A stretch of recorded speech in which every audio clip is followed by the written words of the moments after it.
के लिए रहने की व्यवस्था नहीं करी, खाने की व्यवस्था नहीं करी, प्रशिक्षण की व्यवस्था नहीं करी। तो आप बताओ, ये बौद्ध उपासकों ने, बौद्ध राजाओं ने जो दान दिया महाबोधि महाविहार को, वो कहाँ है? कम से कम जैसे मक्का मदीना दुनिया का इंटरनेशनल मुसलमानों का धर्म स्थल है, यरूशलेम वेटिकन सिटी ईसाइयों का इंटरनेशनल धर्म स्थल है, बौद्ध भी जो बौद्ध महाबोधि महाविहार 56 देशों का धर्म स्थल है, दुनिया भर के बौद्ध आते हैं। आप जाके देखो, थाईलैंड एक छोटा देश है, थाईलैंड में संघकाया फाउंडेशन के तत्वाधान में संघकाया बनाया गया। इतना बड़ा सुंदर है वो, इतना सुंदर कि हर आदमी वहां जाना चाहता। वो एक कंट्री का है। महाबोधि महाविहार एक कंट्री का नहीं है, पूरी दुनिया का है, वर्ल्ड हेरिटेज है। यहाँ बीटीएमसी और सरकार ने क्या व्यवस्था दी है? क्या व्यवस्था दी है? यहाँ पे मार्केट बना के छोड़ दिया। ये इसलिए मनमानी चल रही है कि लोग जो है उनको यहाँ का रहन सहन, यहाँ का ये इंफ्रास्ट्रक्चर, यहाँ की जो सुविधाएं है, उससे ये लोग दुखी हो जाए, लोगों की आने की संख्या कम हो जाए। आप देखिए कि दुनिया का जो इंटरनेशनल महाबोधि महाविहार है, वहाँ की व्यवस्था कैसी है। मार्केट बना के रखी, चारों तरफ बिल्डिंगें बना के खड़ी कर दी। हमसे अच्छा तो नेपाल है। जैसे हम छोटा सा देश करें, नेपाल ने लुम्बिनी को जाके आप देखिए 5 किलोमीटर रेडियस को खाली कर दिया कि 5 किलोमीटर तक कोई बिल्डिंग नहीं, कोई मार्केट नहीं, कोई दुकान नहीं, कोई कचरा नहीं, 5 किलोमीटर तक। तो मैं कहूँगा वो भी एक कंट्री का महाबोधि महाविहार। तो हमने क्या किया बुद्ध के लिए? और वैसे तो जाके सीना ठोकर हम बुद्ध की धरती से आए। हमने संसार को युद्ध नहीं बुद्ध दिया है, और भारत में बुद्ध छीने जा रहे हैं।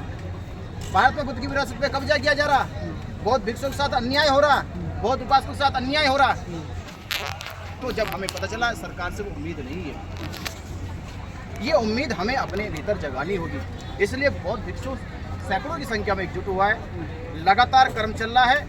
अभी 4 तारीख को पूरा हमारा बौद्ध भिक्षु पटना गया, दोपहरी में गया, तेज धूप में गया, कई 100 किलोमीटर की यात्रा करी, यात्रा करके फिर वापिस आए, फिर आंदोलन जारी हुआ, और 12 मई को लाखों लोगों के साथ फिर आंदोलन करने जा रहे हैं और इतिहास लिखने जा रहे हैं कि जो बार बार गया का प्रशासन कहता है कि यहाँ हजारों की संख्या बौद्धों की होती है, अब हम उसकी संख्या की जो लाइन है वो काटने वाले, और लाख लिखेगा उसमें कि बौद्ध लाख आ सकते हैं, और लाख आ सकते फिर आगे कुछ और भी हो सकते हैं। प्रशासन अभी भी आया हुआ है और आप लोगों से पूछताछ की जा रही है, तमाम तरह की जो रिक्वायरमेंट रखी गई हैं।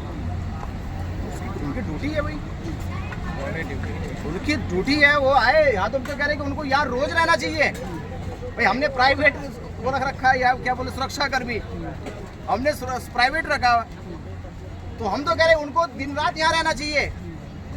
वो आईडी कार्ड मांग रहे, आधार कार्ड मांग रहे। अरे भाई, आधार कार्ड आईडी कार्ड मत मांगो। अरे इनको कुछ हो गया, क्या जवाब दोगे आप? यहाँ कोई सुविधा नहीं, कोई सुरक्षा नहीं है। प्रशासन इसको भी तो देखे कि 85 दिन से बौद्ध भिक्षु यहाँ बैठे हैं, रात को ये रहते हैं। इनके साथ कोई अनहोनी हो जाए, कौन जिम्मेदार होगा? पूरे गया प्रशासन पे, बिहार प्रशासन में कलंक लग जाएगा ये। तो हमारा गार्ड रहता है, नहीं तो गया प्रशासन को यहाँ 4-5 पुलिसकर्मी छोड़ने चाहिए थे, तब मानते हैं यहाँ इनके अंदर चरित्र है, ये ईमानदार है। मुख्यमंत्री नीतीश कुमार अपने आप को बौद्ध कहते हैं। अभी कुछ दिनों पहले खुद वो यहाँ पर आए, लेकिन आप लोगों से नहीं मिले, आंदोलन में नहीं आए, क्या कहना चाहते हैं? मैं कहना चाहता हूँ कि जिस कौम से नीतीश कुमार जी आते, आखिर में जब बुद्ध का महापरिनिर्वाण हुआ, तो सबसे पहले मल और काश्यपों ने कहा कि तथागत बुद्ध को हम अपने यहाँ पर लेके जाएंगे, और उनकी अस्थियों पे सबसे बड़ा स्तूपा हम बनाएंगे। मैं ये कह सकता हूँ कि अंतिम महाबोधि महाविहार की जो लड़ाई इस समय नीतीश कुमार की गवर्नमेंट में चल रही है, और तथागत बुद्ध को जब महापरिनिर्वाण हुआ, अंतिम दर्शन के लिए कायस्थ और भूमियार और मल्ल सबसे बड़ी संख्या में आए थे। तो मैं तो कहूँ ये प्रेरणा ले उनसे, अपने कौम के लोगों से, कि जब तथागत बुद्ध का अंतिम महापरिनिर्वाण हुआ, उससे मल्ल थे, भूमियार थे, काश्यप थे। तो आज ये भूमियार होने के नाते मैं कहूँगा उसी धरोहर को ही पूरा कर, ये मर हो जाएगा। नहीं तो मरना तो एक दिन है, और अमर होना तो ये काम कर जाए, बेटी अकूर रद्द कर जाए। 3 महीने होने जा रहे हैं, लेकिन अभी तक कोई सरकार की तरफ से गंभीर कोई प्रतिक्रिया नहीं आई है। तो कैसे इसको रद्द करा पाएंगे आप बीटीएफ? 12 मई को कराएंगे। शांति से नहीं तो क्रांति से कराएंगे। अच्छा, सीधी सादी बात है। आंदोलन का मतलब हम कल भी कह रहे थे कि आंदोलन में दिमाग में कुछ ना कुछ चलती रहती पूरा पात। ये कब बाहर निकले इसकी कोई गारंटी नहीं है, पर चल जरूर रही है। कुछ ना कुछ तो चल रहा है दिमाग में हमारे। तो 85 दिन से चल रहा हो, 3 महीने तक चलेगा। तो 12 मई तो हमारी बुद्ध पूर्णिमा है, शांति का दिन, जागरूकता का दिवस है। उस दिन जागरूकता के साथ रहेंगे। बुद्ध पूर्णिमा पर आप लाखों लोगों की अपील कर रहे हैं, क्या वो व्यवस्था है आपके पास उतनी, कैसे मैनेज करेंगे? देखिए, हमसे बार बार कुछ लोग हमारे धर्मोपासक और भिक्षु कहते हैं कि बुद्ध सुविधा क्या है। मैं लगा पिकनिक पे मत आओ। भाई आंदोलन संघर्ष का है। आंदोलन संघर्ष का होता, सुविधा का नहीं होता है। सुविधा के लिए पिकनिक जाओ और आंदोलन के संघर्ष में आओ। और संघर्ष कहें का भूख का भी संघर्ष हो सकता है, प्यास का भी संघर्ष हो सकता है, धूप का भी संघर्ष रहेगा, बरसात का भी संघर्ष रहेगा, दिन रात का भी संघर्ष रहेगा। ये संघर्ष ही आंदोलन है। बहुत बढ़िया, बहुत बढ़िया। और जब संघर्ष से निकलोगे तभी आपको सफलता मिलेगी। और कहीं सुविधा चाहिए तो सुविधा घर से अच्छी फिर कहीं नहीं है। इससे पहले सम्राट अशोक जयंती का कार्यक्रम रखा गया, कहा गया कि तमाम लोग आएंगे, सरकार पर असर पड़ेगा, लेकिन कोई खास नहीं पड़ा। तो बुद्ध पूर्णिमा के कार्यक्रम से क्या लगता है, सरकार पर कोई असर पड़ेगा? बुद्ध पूर्णिमा जो है पूरी दुनिया में है।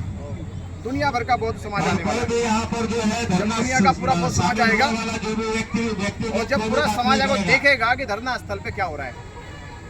महाबोधि महाविहार की मांग क्यों उठाई जा रही है? महाबोधि महाविहार पे किन का कब्जा है? सरकार ने अब तक महाबोधि महाविहार क्यों नहीं सौंपा? ये सारे सवाल महाबोधि महाविहार को लेकर ये 12 मई को पूछे जाएंगे। मेरा यही आपसे निवेदन आपके चैनल से कि 12 मई के लिए पूरा बौद्ध समाज तैयारी कर ले और बोध गया पहुंचे। धन्यवाद।